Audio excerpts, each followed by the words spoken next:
What's up, guys? It's your boy Milano Miguel. I'm back at it again with another video. But before we get into the video, I have some exciting news. I will be doing a Christmas giveaway for all the Milanistas and Rossoneri fans across the world. Now, in order to be entered for this giveaway, it's basically going to be a raffle for Milan kit, your choice.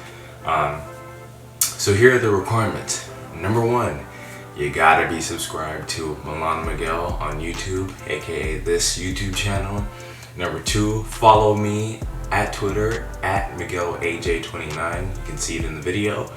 And then number three is to comment on your favorite Milano Miguel vlog that I have done over the past year, and just let me know like why it's your favorite one or whatever, or comment this is my favorite one because blah blah blah blah. And yeah, so entries will take place from November 1st to November 15th, and then along the course of that I will choose a winner. The winner will be announced on Thanksgiving Day or via the Lille versus Milan Europa League match. And then after that, the winner will be announced. I'll contact you and get your information or whatever, and then we'll get a kit mailed out to you for Christmas as my gift to the Rossoneri fans. So into the video. What's up, guys? It's your boy Milano Miguel, back at it again with another video. Today's episode 6 of the AC Milan vlog series season 2. So here we go. Here we go.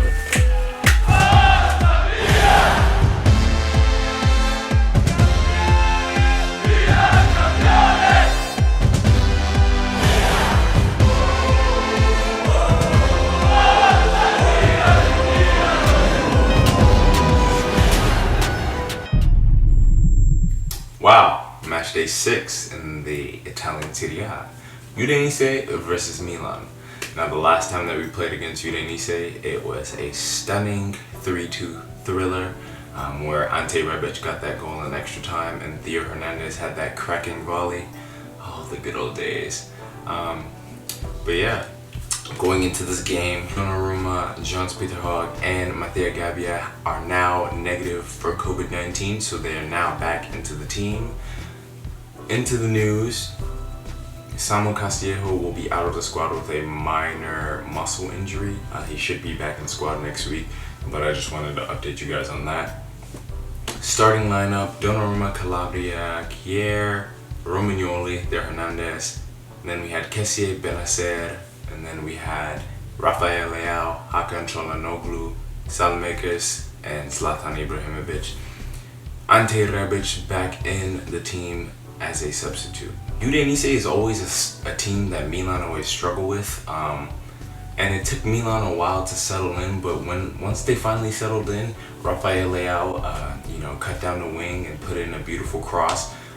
Salmakers and Zlatan Ibrahimovic were not able to get onto it, but it was nice to see that Leao is being consistent with the service that he's providing to create opportunities for Milan. And again, this is more of what we need from Rafael Leao. Playing against Udinese is always difficult because Udinese is a very strength-willed team, but they're also a team that is willing to sit back, and that's pretty much what they did. But as the man of the match in the last game, Ismail Benacer, once again with his passing creativity, finds a way to get a beautiful ball to Zlatan Ibrahimovic, who plays the ball off to Franck Kessié, and Franck Kessié just has a booming shot, goes into the roof of the goal. Milan go up 1-0 in the 18th minute.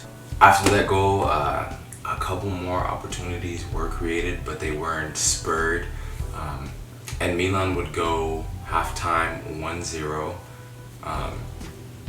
It seemed like Milan played the better game in the first half. Although there weren't many opportunities created, Milan did better with the possession that they had. Udinese had a fair amount of possession, but they didn't do much of it. Additionally, Udinese had Gerard Deulofeu, ex-Milan player, and fair to say that Gerard Deulofeu didn't have the best games. He even got subbed off in the 70th minute, replaced by Kevin Lasagna. So a bad day at the office for Gerard Deulofeu, who actually came off of pretty decent seasons at Watford once he went to the Premier League after leaving Barcelona and leaving Milan prior to that. After halftime, the game begins again, and Alessio Romagnoli concedes a penalty. There was a bit of controversy on this one. There was a ball in Milan's half, and we couldn't tell if Romagnoli got to the ball or clipped the player first. And again, this is a common issue in Serie A where there is no VAR checks, and I believe there was supposed to be a VAR check. Romagnoli did get some of the ball, but it also seemed that he did clip the player a bit before he got the ball. Nevertheless, penalty was awarded, and Rodrigo De Paul stepped up to the penalty spot. Gianluigi Donnarumma gets the right way, but couldn't save it. Milan won. Udinese won. You know, I'll be the one to say it. Milan definitely struggled after conceding that goal, that penalty, and obviously it's definitely one of the worst things that can happen after halftime, conceding a goal immediately, especially in that fashion, where there was no VAR check. It's definitely frustrating mentally and emotionally.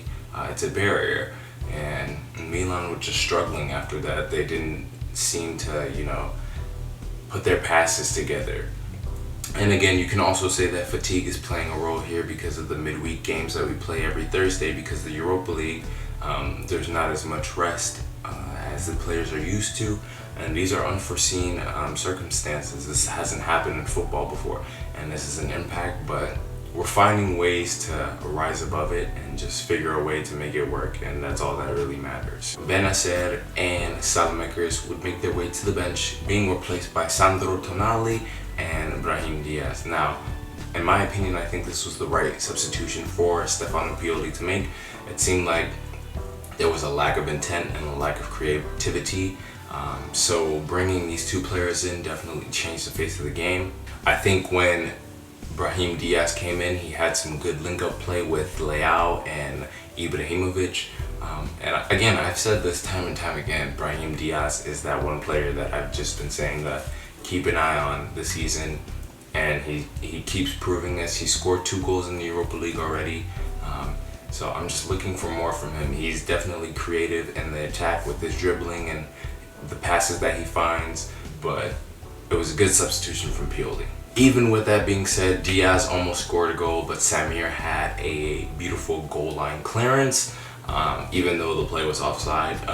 Creds to Brahim Diaz for just putting that amplifying fire into the attack. As I mentioned earlier, Udinese is a team that is fine with settling. Udinese is a team that is fine with parking the bus, and that is exactly what they did. We didn't have much production from our fullbacks, Theo Hernandez and Davide Calabria. And again, I guess you can say fatigue, but still there wasn't enough creativity from them. In the 70th minute, Dalot and Rebic would come on. Boy, how have I missed Ante Rebic. But they would come on to replace Davide Calabria and Rafael Leao, giving them some rest. And I think when Rebic came into the game, Rebic definitely had an impact. He had that one opportunity where he did a couple step overs, but he had a blocked shot. And man, did I miss Rebic, like his dribbling, his mentality, his eagerness, just a stone cold face. His dribble moves that he uses to get past defenders is just amazing. So glad to have him back. I think he will feature in the Europa League game, and it'll be amazing. Also, Dalot, coming off of a great game, got a goal and assist. Looking to see more from him, and hopefully he can bring some competition for Calabria and Conti, because I think Theo Hernandez's position is already solid. Udinese would then transition into a back five, trying to keep the draw. But Milan would keep on going on to push on for a win. And in the 83rd minute, Zlatan Ibrahimovic, the man, the myth, the legend, Zlatan would find some type of means to score. Rebic tried to put a cross into the box. I think it got deflected, it went up, and Zlatan just decides to pull out a bicycle kick, and it ends up in the back of the net. Milan go up 2-1 in the 83rd minute. Krunic would come on to replace Hakan Çalhanoğlu in the 87th minute. And then Milan would go on to win 2-1 away from home against Udinese. Here are the stats from the game. Milan with 60% possession, 12 shots, 4 on target. 2 yellow cards, 3 offsides, 4 corner kicks, 1 save from Gigio Donnarumma. Fair to say, again, not that many chances created by Milan, but we made the most of what we did, and we got the 3 points, and that's really all that matters in my opinion. We're still sitting at the top of the table. It's match day 6. We've had 5 wins and 1 draw. You can't complain about that at all. You cannot complain about that. So yeah, we have the Europa League. I think right now we just have to worry about rotations. Hopefully Gapia gets a start. The Europa League, Kier needs some rest. And yeah, take it one day at a time.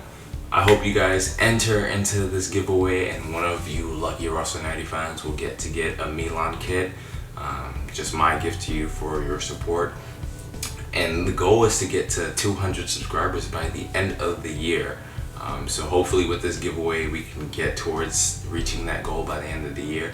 But yeah, that's all I have for you guys. Forza Milan and peace. Ciao!